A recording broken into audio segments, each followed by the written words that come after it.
ఆదివారం వస్తే చాలరా, అందరం గ్రౌండ్ లో క్రికెట్ ఆడుకునే వాళ్ళం. పొద్దున్న లేస్తే ఆలుంటలుగా టీవీ చూసేవాళ్ళం. ఎలా శివ?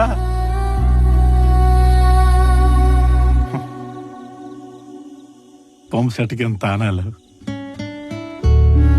సెస్ట్లో జీళ్ళు, తోటలో భోగమ్మాయిలు. ఆ రోజులు బాగుండేవిరా. ఎలా విలియము సిటీ వెళ్తే పల్లెటూరు ఫ్యాన్స్ గుర్తురారా నీకా?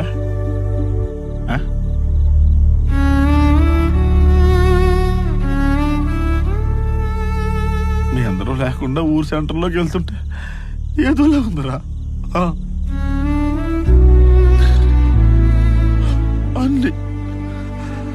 అన్ని ఒక్కసారిగా దూరం అయిపోయారా.